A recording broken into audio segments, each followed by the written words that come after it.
você vai ouvir o seu devocional em áudio, Palavra de Deus. Meditações diárias das Sagradas Escrituras, com Júlio Falcão. Olá, meu querido, mais uma vez nós retornamos para o nosso encontro de todos os dias. Vamos falar hoje em Atos dos Apóstolos, capítulo 5, versículo 1 ao 3, de vaidade, aparência. Vamos meditar então em Atos dos Apóstolos, capítulo 5, versículo 1 ao 3, que diz assim: Mas um certo homem chamado Ananias, com Safira, sua mulher, vendeu uma propriedade e reteve parte do preço, sabendo-o também a sua mulher, e levando uma parte, a depositou aos pés dos apóstolos. Disse então Pedro: Ananias, por que encheu Satanás o seu coração para que mentisse ao Espírito Santo e retivesse parte do preço da herdade? Você conhece ou já conheceu alguém que vive de aparência? O ser humano que leva uma vida assim descobre cedo ou tarde que viver de aparência pode lhe custar caro demais. A Bíblia nos mostra um casal que vivia exatamente assim. Esse casal gostava de aparecer, de viver uma vida semelhante ao que o seu próximo estava vivendo e por isso, por defenderem essa falsa imagem, pagaram com suas vidas.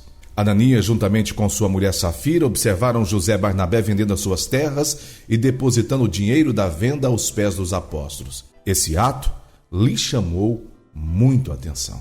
E sabe, querido, tem pessoas que, por fazer parte de algum círculo da sociedade, acabam se endividando para manterem-se no mesmo nível que os demais daquele grupo e com essa falsa imagem vão se enrolando cada vez mais financeiramente. Existem outros que se valem das suas titularidades públicas ou religiosas, impõem suas patentes, mas a vida que levam não condiz com tais funções.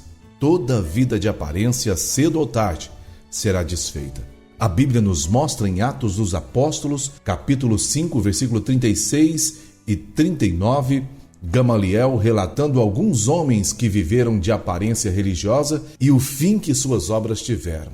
Assim disse ele: Porque antes desses dias levantou-se Teudas, dizendo ser alguém. A este se juntou um número de uns 400 homens, o qual foi morto, e todos os que lhe deram ouvidos foram dispersos e reduzidos a nada. Depois deste se levantou Judas, o Galileu, nos dias do alistamento, e levantou muito povo após si. Mas também este pereceu, e todos os que lhe deram ouvido foram dispersos. E agora vos digo: dai de mão a estes homens, e deixai-os, porque se este conselho ou esta obra é de homens, se desfará. Mas se é de Deus, não podereis desfazê-la, para que não aconteça serdes também achados combatendo contra Deus. Gamaliel termina falando aqui acerca dos discípulos de Jesus. Ananias e Safira venderam suas terras e entregaram somente uma parte. E se você ler o capítulo anterior e o capítulo 5, vai entender que o povo fazia tudo aquilo espontaneamente. Não era nada impositivo, não era imposição da lei, pois já estavam vivendo pela graça de Cristo Jesus. Eles assim fizeram para se destacarem diante daquelas pessoas. Pedro, na hora, percebe através do Espírito Santo algo que acontece na vida de quem vive de aparência. Ele vê que Ananias estava mentindo e acredita essa mentira a Satanás. Pedro é claro com ele e diz: Você poderia não ter vendido, ou vendido e ficado com todo o dinheiro, mas você preferiu dar lugar à mentira para manter a sua imagem. Por causa disso, em plena era da graça, aquele homem cai morto ali mesmo, diante dos apóstolos. E um tempo depois, mais tarde, sua mulher também falece. Sabe, querido, essa passagem nos ensina que devemos ser autênticos, assumir a nossa real posição, seja ela na sociedade ou religiosa, e, sobretudo, vivermos em sinceridade com as coisas de Deus. Pois a sociedade, até por um certo tempo, consegue se enganar. Mas a Deus ninguém engana.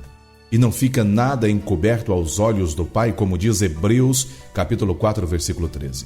Nada em toda a criação está oculto aos olhos de Deus. Tudo está descoberto e exposto diante dos olhos daquele a quem havemos de prestar contas. O preço da aparência pode sair caro ao homem aqui na terra, mas será impagável diante de Deus se não houver mudança de comportamento.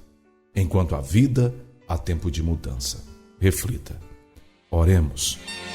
Pai soberano, Deus amado, querido, fiel e bondoso, abençoe cada um dos teus filhos, Pai. derramando o Teu Espírito Santo, trazendo mudança de vida, mudança de comportamento, trazendo a autenticidade que vem do Senhor. Nós oramos, ó Pai, pedindo direcionamento do Senhor, para que possamos ser instrumentos do Senhor para essas vidas, em nome de Jesus. Em nome de Jesus. Querido, eu vou encerrando por aqui, querendo Deus, estarei de volta com você numa próxima ocasião. Que a paz, a graça e a misericórdia de Cristo Jesus estejam com você e também com todos de sua família. Você ouviu o devocional Palavra de Deus. Meditações diárias das Sagradas Escrituras com Júlio Falcão.